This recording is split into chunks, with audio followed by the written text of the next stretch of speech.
How's it going, Jalen? I'm good. How you doing? Good. Thanks for joining us. I just asked him, are you going to play with it out this year after going with the Braids last year? Not all season. Okay. I don't think. I don't want to promise everybody something. We'll see though. You know they keep receipts on social media. You know they come back at you with that. Yeah, I gotta. I can't say yes, and then I get my hair braided later today, and now I'm public enemy number one. Yeah, exactly right. Exactly right. I just asked Shay this question, and it's for an elite scorer like you. There are a lot of times where the best thing for the team is if you decide that, hey, this is mine right now, and I need to kind of take over this segment of the game. What's the balance of that like for a guy that has that ability versus also knowing that you need to incorporate your teammates and matchups and things like that? Well, first, thanks. You called me an elite scorer. Appreciate that. Yeah, you're there. It's one of those like feel out things. I think for me, it's probably a little different than Shay, just because the volume of scoring. Right. But and just kind of being my third year, I'm still trying to figure out a lot of stuff regarding that. But I think a lot of times it's just like a feel of the game. You know, you just gotta trust your teammates to kind of make the right play as well. I think both of us have a really good understanding. Just kind of like trusting our team and understanding that in order to win games, you know, you have to have a confident group of guys you're playing with. So it's like, even if I can't get 30 or if he can get 40, you know, whatever the case may be, it may not be in our best interest to do that. And maybe we need somebody like Wiggs to get going, or, you know what I mean? Just over the course of a season, when you can build those guys up and they're so important to our team, it's kind of like one of those balance things. And it kind of shows that we trust them. And, you know, there are guys that can leave our team and go and be great somewhere else too, and we understand that because we have such a talented group. So a lot of that just comes down to trust and understanding our team. I wanted to talk about valuing possessions and creating possessions, because it seems like you made 2 acquisitions as a team here in the offseason with Isaiah Hartenstein and Alex Caruso. And I felt where you were so successful last year is valuing possessions. You're an excellent shooting team, but also creating more opportunities with forcing turnovers.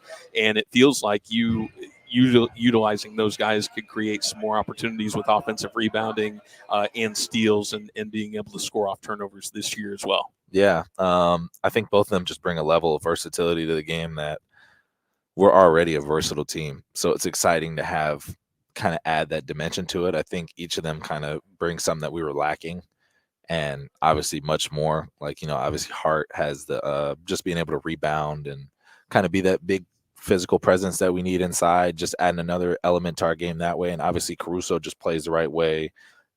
Great defensive player. He's been on the defensive team. So I think just adding them adds another element of versatility to our team, as if we weren't already as versatile. Right. Yep. Talk to me about the mid-range shot, because a lot of people will tell you, all right, threes or dunks and layups only. And I know that Sam and Mark and the rest of the organization are very analytically minded, but you're good at it. I know you got the green light. So how does the mid-range shot fit in and with the analytic mindset? It's really about making a shot. Yeah, sure. As simple as that sounds. Yeah. But you know, it's just one of those things where, you know, you make the shot, nobody really says anything, you miss it, everybody has something to say. I think our coaches and our organization understand that that's something that, you know, obviously in particular me and Shay get to a lot.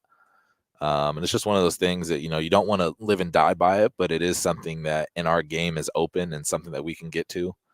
And, you know, at the end of the day, we try and branch out, and it's just kind of one of those things that, you know, you get good at and you try and take it in moderation, but it's something that's kind of been the backbone of how I score and something I work on. You know, everybody around here talks about the growth mindset. Do you ever get frustrated taking the long view, like, hey, let's just go ahead and go, or is it hard to be patient with that mentality? I think when you start looking ahead, that's when you get impatient. I think the more that you can take each day by day and just try and stack days, it's really easy to kind of even forget about the long view. Like, kind of the only time I even think about the long view is when we do interviews.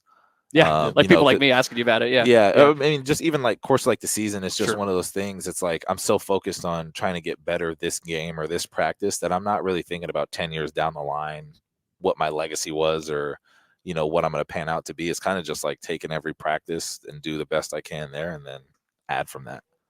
Kale Gundy back in studio has a question for you. Kale? JDub, got to ask you this question. So, a former player, coach football, long time, man. I coached at OU. We had a lot of success. every one of you guys we have on the radio, you guys all sound the same. And when we watch you play, everybody can see it on the court. I mean, you guys have all the characteristics of a great winning program. You got the leadership, you trust each other, the communication, the positive environment. Is it just how this program has put all you guys together? Do you all have coaches on the side in between games at practices that talk to you about these things, or it's just how everybody's come together and everybody's in for the main goal to win a championship? I don't know. I feel like it's just our team. As boring as the answer is that sounds, I would love to give you this like interesting, this is what we do. It's just like who they draft and who we trade for, and understanding like the team dynamic that we have and trying to hold that, pretty dearly. And it's just something that we really focus on. So it's not like guys are going out of their way to be super nice to each other, or it's just kind of like who we are as a team. And it kind of goes from there. And I think that's what's helped our play the most, is we have guys that want to see each other be so successful that they're willing to give up a part of them. And obviously when everybody is willing to give something up, everybody can gain something. Just by the level of the question that Gideon asked and talking about valuing possessions and creating possessions, man, I watched a lot of NBA, and it didn't look like everybody in the NBA. A lot of it looks like, hey, my turn, your turn. There's not a lot of cohesion on offense. So is this team basketball nerds, so to speak? You guys are really into that part of the game where you're trying to maximize what you do every night out, every possession. Yeah. Mark always talks about being uncommon. We're not trying to be like the rest of the NBA. And that's not like a diss. It's just something we're trying to find something that works for us. And, we've had success with guys being unselfish and playing the right way and moving the ball and trusting each other. And I think just over the course of a season, you kind of can see the improvement that we have as a team. And I think it just makes the game easier when I can get off the ball and trust that somebody else wants to make a play and wants to make a play for the better of the team and not themselves. I think that's what makes our team really special. Thanks for sitting down with us. Love watching you play. Good luck this year. Cool. Appreciate you, both. Thanks, John. Thanks, bud. Thanks, guys.